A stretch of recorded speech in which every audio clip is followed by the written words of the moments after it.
We literally just said, let's do it. Right, JT? Let's go. Let's go for it. Let's go for it.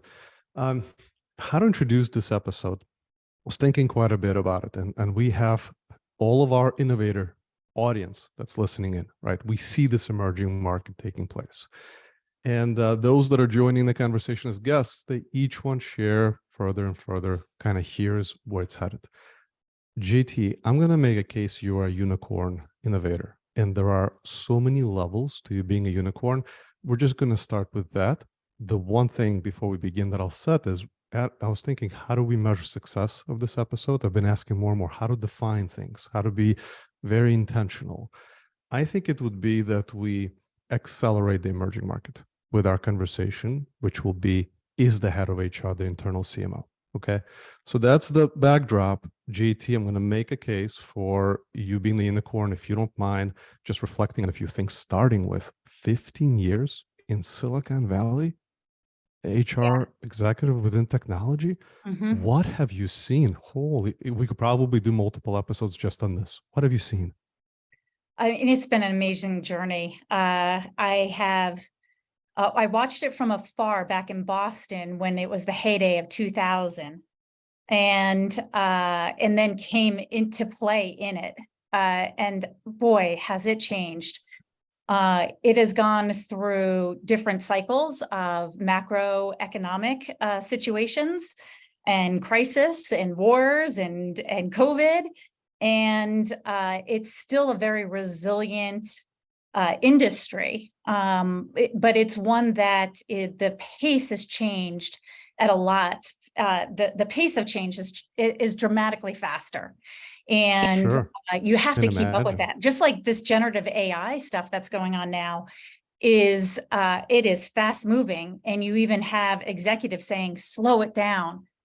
We need to understand what this all really means for our business, our society, because we've learned from our past about the pace of technology, and there's a beautiful, positive, productive impact, but there's also a shadow side that we need to be more conscious of as a society. But oh my God, Silicon Valley's been amazing. It's been a great ride so far. I was just thinking about certain phases of the employee experience that you must have seen that are remarkable, maybe one of few people to be that close to the decisions being made. For example, you've gone through a period where in 6 months, like 6,000 hires, 5,000, like that. Yeah. Oh yeah. Yeah. That one was from 650 employees to 5,000 employees in 6 months. And we did that through organic and acquisition growth to add all those people into the organization. I remember talking about the days of Silicon Valley where we were competing for talent, especially engineering talent, and we would give Jeeps as a sign-on bonus for the engineers if they were able to join Yahoo at the time. We had buses that were taking folks from San Francisco down to the Bay Area. And we'd have our buses wrapped with branding to try and attract people to come and work with Yahoo at the time. Same with Electronic Arts, Living Social, all different guerrilla marketing strategies that we needed to deploy in order to build our talent base. So it was that gave us the chops for heads of HR to also have those marketing chops as well. Ridiculous experiences, and as we'll go through, you'll get to see some of my ideas are good, some are not good. So I'm going to throw one that I wasn't sure good or not good. I looked at the depth of kind of thinking about you as a unicorn innovator. The folks that were being hired, right, gives you a perspective of seeing products that resonate in our society. And you were part of the process to attract the top talent that would build experiences that are accelerating the change in our society, right? Absolutely. It was interesting because there were so many wonderful ideas, and there was a lot of times where we were ahead of ourselves because the ideas were there, but the ability to deliver that solution, or was the technology, the capacity, the processing capacity, the ability for the phones to take on more of the technology in our own hands. Those were things that we had to wait for the tech to catch up to our ideas. So I'm seeing a lot of things that are going out in market today that were ideas that we had 10 years ago that just we couldn't successfully deploy because of where we were in our data and processing power and the devices that we were leveraging at the time. Ideas is where it starts. And what's really interesting is that ideas follow a certain law of diffusion of innovation, right? There's a certain number of people that understand, like the innovators, 2.5%, and then the rest at various stages, if indeed it does become a thing and crosses the chasm, it goes. How perfectly that ties into what is happening here. Like, we're having discussions now about ideas that only innovators, and the way I know is because I almost get like, I get from one phone call what's exciting to another conversation where I'm just getting beat up. And I get more of those where I'm getting beat up, but those that are exciting are not just exciting. It's like, oh, you see it too? Oh, I'm not alone, right? So you and I shared with you what I've seen with the innovators already in our community. It's this idea that how do we bridge customer experience and employee experience? Both ways, right? Learn from and contribute to. We talk about reorientation. It's about the person, the human, just like we do in the world of customers, customer obsession, product, how do we meet them where they are? We use the word consumerization, meet the pressure to consumerize. The technical definition is spot on. The word rubs some people off. We get 50% who say it's awesome, 50% not so much. But ultimately, what the question that has been coming up more and more is how do you actually bring that marketing mindset, right, to the employee experience? And many lead us to talk about departments that are going to be launched. In some cases, the first hires have been made, 2, 3 hires, and so on. So, JT, I can't wait. I can't wait for us to dig in. Enough context from me. I'd love to first understand SymphonyAI, right? A number of companies being rolled together. If you could share at the highest level kind of the history so that we understand the context of your point of view. Sure. So SymphonyAI is a company that was established in 2017. So it's going on its 6th year, and it was established as an organization that was originally a holding company that had collected a whole bunch of different organizations and purchased different organizations that had very specific use cases to solve a customer problem in different verticals. Industrial manufacturing, or in CPG, or retail, grocery stores, or in media on collecting revenue. So there was a variety of different companies, that 11 total, and they were then merged together. They were pretty much operating like a portfolio. And then there was a decision that, you know what, we have this powerful services model in which we know our customers so well, but how do we AI-ify this? How do we create a platform that can take these business use cases and make them scalable and adaptable to other use cases in their verticals? And so that's when we created this operating company and hired in Sanjay Dhawan, who is our CEO. And we have been on that journey of hiring executives for Symphony. We've just rounded that out and are going through a process of unifying all of these disparate companies into one operating company. And so the easy part is that you can totally unify the data, even though data unification is hard too. And I know you and I have had some discussions around this previously, but while the data is easy to pull together, it is hard to bring cultures together. And so that is where, as the head of HR or the internal CMO, is that this is where I am going to need that extra strategy to help with bringing these cultures together as well. And there's so much to reflect. I'll just briefly say from an AI perspective, I heard this analogy that we've electrified, like once electricity was available to humankind, it went through a cycle that now AI is coming in, and that's going to be a part of all aspects of our lives with a shadow side to it that you mentioned before. Lots of considerations here. And, thinking about the acquisition and roll up and unification. Oh, not for the faint of hearts, for sure, right? It is That's not. a process. Yeah, I would say that I definitely took on this opportunity because of the challenge. Once you're in it, you realize how challenging this is. And we are orchestrating transformations across all different businesses and how we operate, unification of back office, go-to-market strategies that are being refined. On top of that is innovating on our AI platform to keep pace with, what's out in market, and just the startup activity that's going on in the world is figuring out what is our acquisition strategy as well to, get ahead of that innovation through our own development as well as through acquisition.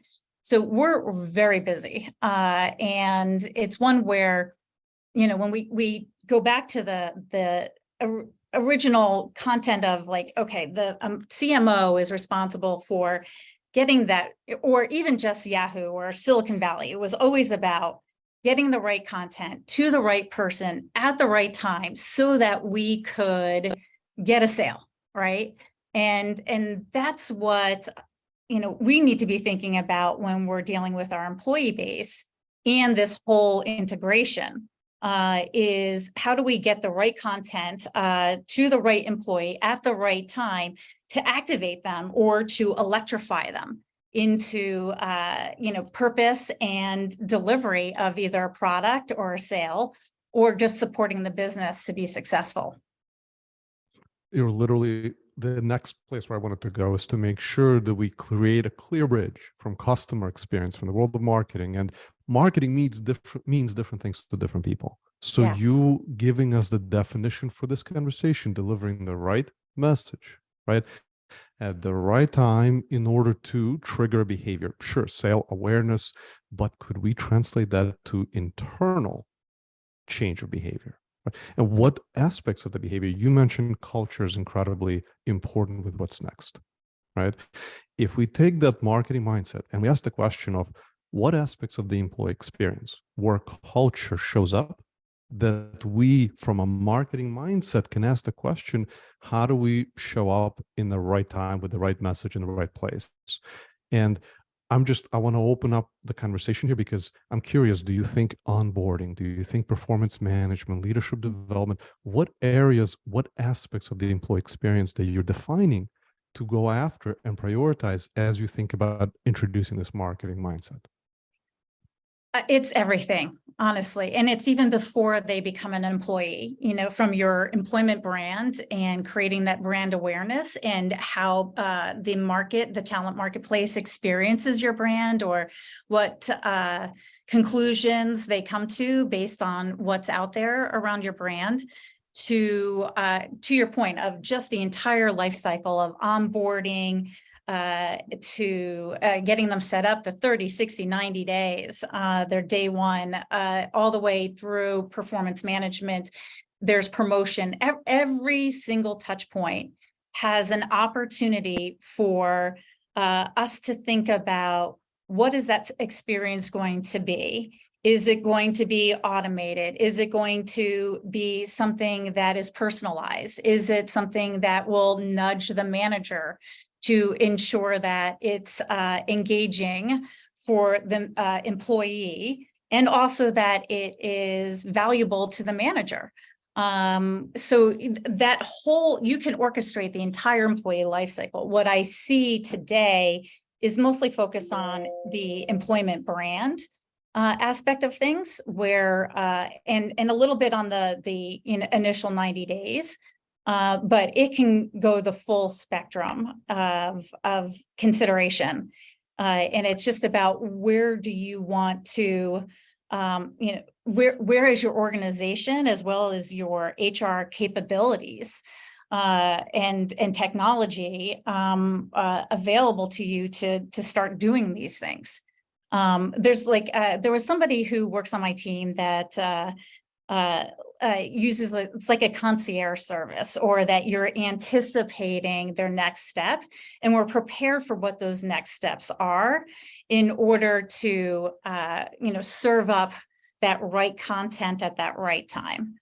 But that has to be very thoughtful and really understanding your customers, which is our employees, and in segmenting that out and creating personas as to what those personas are going to be looking for. Just spot on everything you're saying. I'm like, whoa, that's that perfect touch points, perfect personas, all the elements. I'm looking at quotes that were transformational at their time for the world of marketing and how we think about customers. And Steve Jobs said, get so close to your customers, I'm paraphrasing, that you know what they need before they do. And I was thinking, okay, we're now in a moment in time where that quote is going to be used internally. Get to your employees, which most organizations call them associates, humans, crew members. Get so close to them that you know what they need before they do. JT, I would like your reaction. Do you agree that this is like the tip of the spear? This is the emerging market. If you're asking the question in your position with all of the resources and what you've seen in Silicon Valley, we're literally unlocking an entirely new industry in a way, or a new function. I absolutely think so. And I mean, that's the holy grail.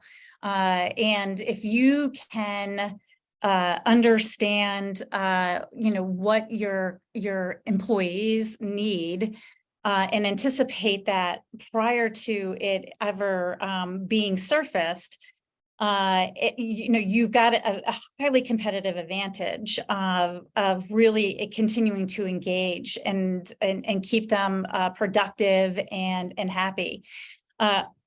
It's interesting because there are multi-generations in the organization. So this is complicated in that, you need to understand the different audience segments that you have in order to program that, and what is important to one group. And again, every individual is an individual, but in general, these multi-generational workforce cohorts need different things. And so how do you go about addressing that? I mean, this would be the dream job, right? The thing that is challenging with it is getting the leaders of the company to believe in this too.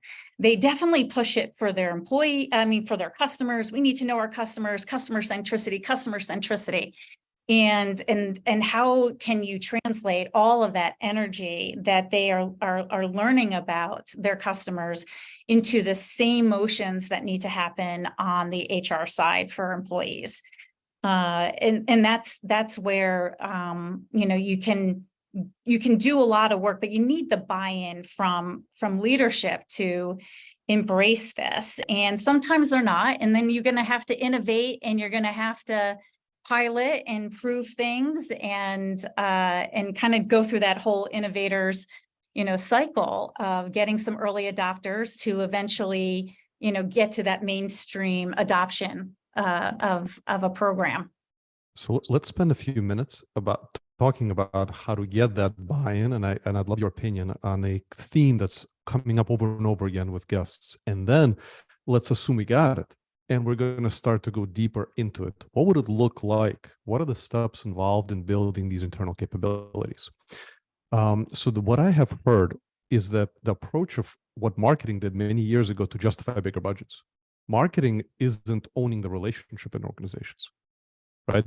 It doesn't close the deal, right? So marketing justified itself and became really good at it by understanding the journey and all of the early signals and the leading indicators and the impressions and call to actions. And, so, hey, does learning and development work in our organization? Absolutely. Well, we're going to apply marketing internally to get more to enroll, more to graduate. What is that going to do for our ROI? Here's what it means when more folks in our organization are engaged in learning and development. Here's the estimated, or maybe there's even correlation to turnover. So my question, to you, JT, is should we lean in to learn from marketing about how to sell internal motions and show a direct line of sight between these efforts and the impact on the business? I mean, absolutely. I think that I would argue that, and this will go a little beyond the scope of our thesis, is that we're also HR's the chief revenue officer. We're also the chief technology officer. We're also the CFO, managing, especially in a technology company, 70% of the costs of a P&L. So one could argue that we're the internal CEO versus CMO, but I'll let that be for another podcast someday. Getting back to your question, though, is yeah, absolutely, we need to learn from that and figure out how, like, what are and the good news is that they've had a whole huge learning curve over a period of time. We have better and faster tech that's easier to adopt quickly and to pilot. So we're at an advantage where we can take what marketing has learned from all of their past motions and pretty much adopt it in a quicker fashion than before. I think that it's more of a mindset than it is. Yes, you need to have your metrics and you need to have your dashboard and your use cases to make sure that you can sell this idea and this concept into the organization. But it's more of a mindset than it is about all these financials, and you have to have those. But the mindset is that is about embracing the war for talent, embracing that we need to, how critical employees are, how essential they are to the success of a company. And that, I know people get it overall, and leaders get that overall, but there is a tendency to have that we're always focused on the customer. And instead, why don't we always focus on the employee? Because if you always focus on the employee, then the customers will come, the product will come, the revenue will come. And so I'd like to, see companies that start with employee centricity as their key priority, which will result in customer centricity. But that's a big shift. It's coming though. That's the emerging market. But in order to demonstrate you believe it, it can't be they say it. Everyone is saying it. When I was writing for Inc., published a book, there is no leader I met who would say, no, I disagree. They're most important. All of the nice things are being said, right? Mm-hmm. Here's what my thesis is, what defines going from nice to doing something about it. I'm sharing it for the first time. I've been rereading all the transcripts from all the episodes over the last couple months. A internal agency is launched, a team, a department, doesn't matter what you call it, you have resources. Because if you do not have resources to do the thing that you're saying is that important, then the difference between saying it and doing it, I'm not saying you have it today. I think there are some that do, but most are thinking about it now. They're saying this is the emerging market, this is what we need to build. JT, your opinion, do you think there's going to be an internal team? And if yes, we're going to dig into that. If not, we'll go somewhere else. That's an interesting question. And I really like how that was presented. I would say I get a little squeamish when I hear internal agency, because when you hear agency, you think you associate it with marketing, which means big dollars and lots of campaigns and marketing fluff. And, what are the real results going to be when you hear of agencies? And so I think there's a potential connotation to that, but that is negative. But the concept of having resources that are more focused on, and I'll give it just a unique example. There's agencies that help with account-based marketing, right? And that plan out how we are going to attack a strategy on how to get these 5 core customers. Well, that is the same thing we need to apply for talent-based marketing, right? Instead of ABM, you call it TBM, right? And you do need to have expertise as to what is the content, what is the thought leadership, what are the touch points that are going to be important. So there is a lot of content that needs to be generated, and there is a lot of moments that need to be identified that are the moments of value add along that journey. And so the agency helps tremendously. So I'm not sure I call it the internal agency, but I do think that there are skill sets from an agency model that are very much needed and transferable. And that then becomes, well, what are the skill sets for human resources, exactly, talent going forward as we go into this. Yep. Yeah. We'll go there in a second. And I love Mhm. the recognition that agency has different meanings. And I've seen both. I've seen some that call it an agency, and the reason they do, they just think about it as so disruptive to what it needs to accomplish, to break through the noise and to reach people where they are. It's so difficult. And who's going to need to work there, probably is a very, really creative, very disruptive thinkers. But then I totally agree with you. I've seen organizations where it's called an employee value proposition, or, there are other team titles for what this team is. But JT, again, I love this because I think this makes it real for those who are listening as you're contemplating doing this, even how you brand it and what it needs to do to get through the noise is a critical aspect and will trigger certain things within your leadership when you're coming in with this ask. Any comments there before? Go ahead. Yeah, I was going to say that, and this just reminded me of something that happened at Living Social. There was some innovative technology. I was an early adopter around being able to do badging and have coworkers give each other badges to recognize their work. And it was an audience, the average age was 26 years old. And so there was a lot of the gamification that needed to happen in order to incent a performance. And so we adopted this platform that eventually got acquired by Salesforce and was incorporated into their CRM platform. And I was speaking about this, and the aha was that this is not for everyone, right? This disruption, this way of operating. There were heads of HR going, well, how do you monitor and how do you control this? And what about the compliance? And it was more free form and, to your point, disruptive, and like we didn't have all the rules, and we were learning as we went along, and we're iterating as we went along with this whole program. And so it is for some and not for others. They are going to want to see that things have all been worked out before they adopt. So when it comes to this disruption that we want to generate in the HR employee lifecycle journey and infusing more of a marketing sensibility, you need to know that your organization has some readiness, or that you have some early adopters that are willing to be behind you on this.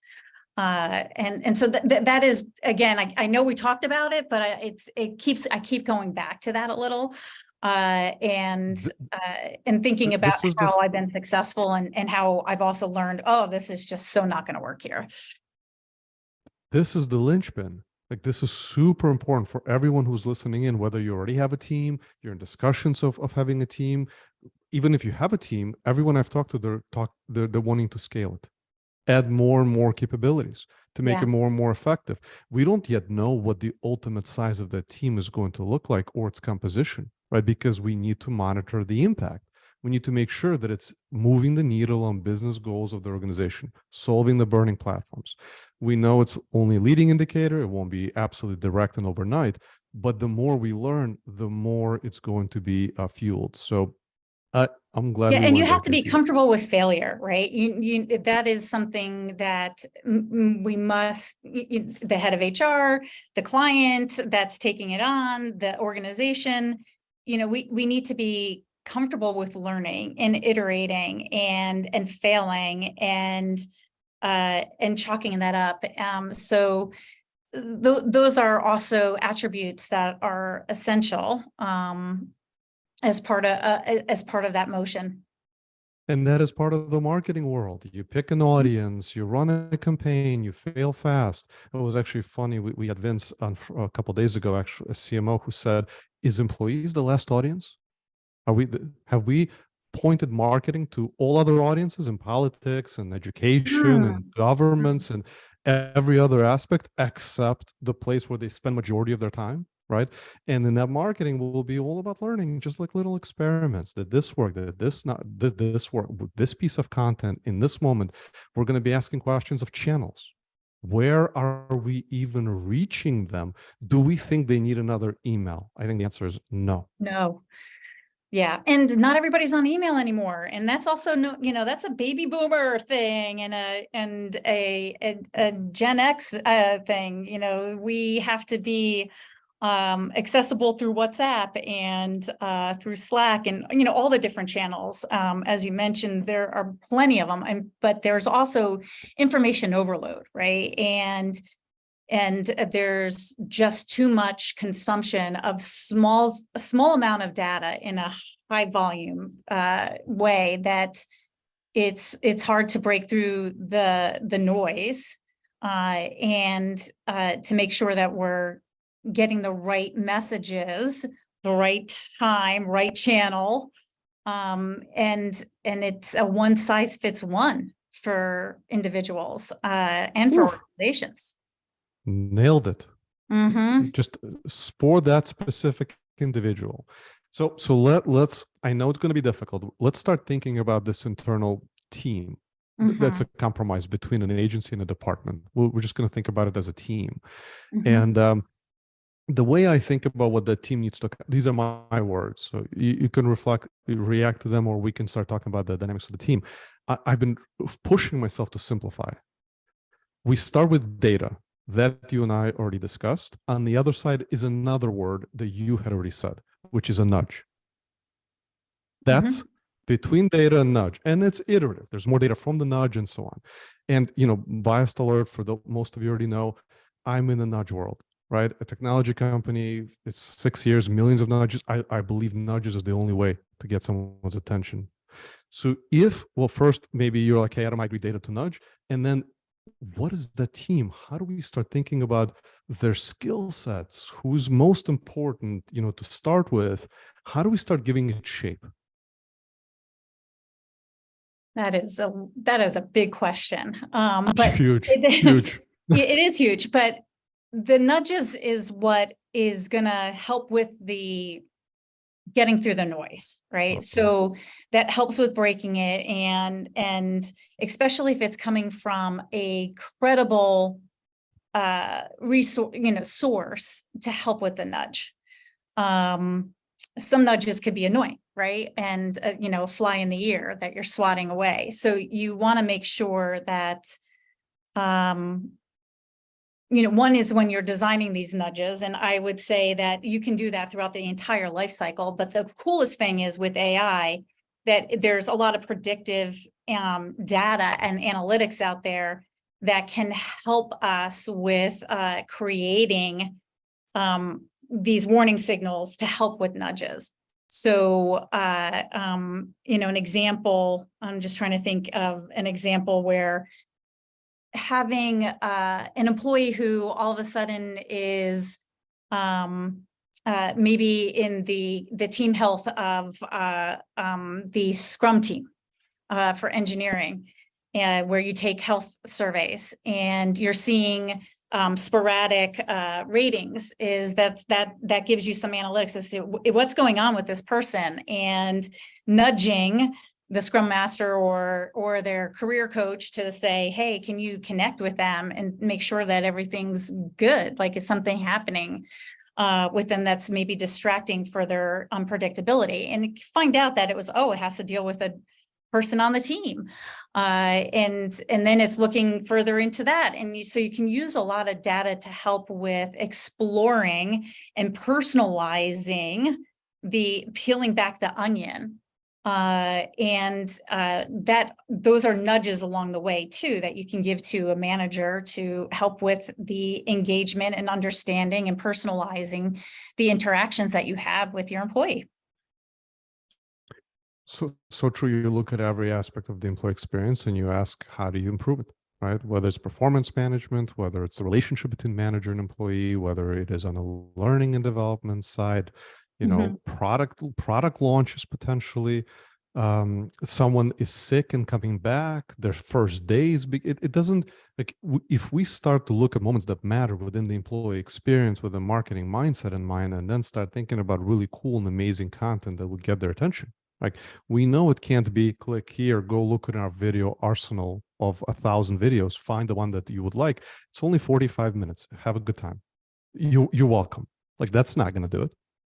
Yeah, it's interesting. I think that it's about curating, right? And that's what marketing does as well, is like they're curating the content, they're programming the content. And that goes back to your personas, your programming, your content, your thought leadership, all the things that you have in your arsenal in order to create those moments and touch points that are curated. We're doing this thing at Symphony where SymphonyAI, we have AI in our name, we have AI in our product. We want to make sure that AI is truly flowing through the DNA of every employee. It's AI for everyone. It's not just for the techies or for the product. It's everybody needs to be understanding the beauty, the power, the magic of AI. And so we're curating content based on, salespeople need to know about AI in this way. And the general population of like HR and accounting and the back office need to know about AI in another way. And how do we develop the skills of our engineers and our product leaders around how to integrate AI and embrace AI as part of the product development? So this is a program that is purely about upskilling, reskilling our workforce in a very curated way. That has multiple content influences and diverse content providers to make this all happen. At the risk of almost being a little bit of an inception, like, is the coin spinning or not spinning? It's like, how do you take AI to create campaigns for the teams that are working on AI to inspire them and how they're seeing the world, and ask for their feedback of the AI they just experienced for that aspect of their employee experience? That's exactly it. I mean, and now you have generative AI where or ChatGPT, where you can like type in something and ask it, and you can retool it a little, and it can learn very quickly as to, here's what we would recommend as to the things that need to be served up. So it's out there. Now, whether it is accurate enough that takes into consideration our culture or where we are in our life cycle and all those type of things is things, more inputs that you can give it so that it can refine its modeling. But that is the power of AI. That's what we need to eventually embrace, because the programming that AI can generate will give us more time to not be doing that legwork, and more time to deal with relationship and be able to deal with connections and camaraderie and that community, and just more the human side of things versus the transactional side that, we spend a lot of time putting efforts into building programs and projects that AI could pretty much do instantaneously for us in the future. And it's doing it today in some cases. Totally. I play with ChatGPT all the time now. I'm asking it, hey, what would be a little nudge that you would send in the following context? Healthcare worker feeling fatigue and this is where they're located. This is what, our team is actually integrating ChatGPT into the creation of nudges, not yet directly to the users, but to those who are overseeing the nudge creation, which really, JT, is where I want to broad strokes, the back to the team we're looking to create, right? And I Yes. know Yeah, it's a huge question. I should have probably been like, hey, JT, I'm going to be asking you this question. Let's talk about it because it's so big. The things that are coming up all the time are analytics, technology, at least understanding, content creation, having the skill set to understand how to get through the noise, potentially video production, or maybe ability to work with video resources because video is the way we're consuming a lot of content outside. Data. So broad strokes, JT, how would you approach what this team would need either early on, later, just to brainstorm? So I think that a lot of the HR departments have the data and they have the content, right? There is definitely a tech piece that, tech is evolving very quickly. You need to select your right tech. It needs to integrate with all your different systems. That can get complicated quickly, especially when you're global. Then you have GDPR. There's all these things that you need to consider as it relates to the tech. The tech is what I know it's a little bit of the, that's not the fun, front end marketing stuff, but that is what is enabling. That's the engine that is the connective tissue. Then there is, you mentioned video production, and we actually have a whole bunch of apps where we don't need a studio. We don't need to produce. We have our phones. We can we'll type in 3 questions to employees, and it comes up. They answer the question. And then there's a whole tech that just produces this 2-minute video around employee testimonials around a specific topic. So we don't need to have, yes, video is part of it. There's also, push messages to your phone that, or to a certain app that's your, employer's app that you can program as well to reach that audience. I think that HR in general, and at least the people that I've worked with in technology, that we have this intention. The intention is to be able to take all the goodness of the talent and the company and the market and connect it all together in order to create purpose for that individual and bring the best out of them and bring out the potential in them. And that is so the purpose is there. It's just more about how do you activate that and organize it, to your point. I think that an agency, the agency model of all these things that you were listing, they have, and I'm losing my words here for a second because it is such it's a big shift. But in reality, it's not, because the intention's there. It's like, how do you redirect it in a different way than what we're used to? And so it's more of a larger change, which is you have everything, but the what is there, the how you go about doing it is so very different. And we need to retool ourselves. We need to reskill ourselves as to leveraging all of these resources to actually have bigger impact and scalability to the employee population and to the talent marketplace overall. And, so that's where the real hard work is. Because you could also just bring in marketing people, right? Oh, I'll just bring in a whole bunch of marketing people into HR. And there is a learning curve around understanding the nuances of just human beings. Now, we all know human beings, but the human beings as it relates to our ecosystem and our culture of the company. So yeah, that actually sounds like a great challenge for, as we evolve. And to your point, it is going to happen. And it's about those that want to embrace taking on this challenge. So it's not only getting buy-in from executives at the company or a client, but it's also the buy-in with your team. So this episode we started, and I said, my hope is you help to catapult the emerging market, right? You just did that. You just summarized, this is the challenge in front of us. So I just pulled it up. For the last couple of days, just couldn't sleep, reflecting on all of the conversations, just feeling a responsibility. Can I bring this group together?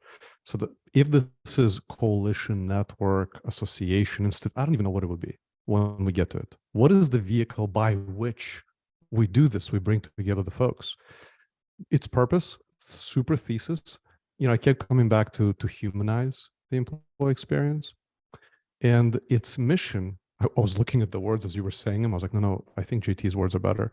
But to define and accelerate the emerging market by translating the marketing mindset to the employee experience. Marketers just jumping in without understanding of the employee experience, no, that's not going to work. That's not going to work. Those who are in employee experience, jumping and learning, that's not. Go ahead, GT. Reactions. It's because marketing would say, well, I'm an employee of a company. I know what an experience is. And also, well, a customer will be like, have a similar argument.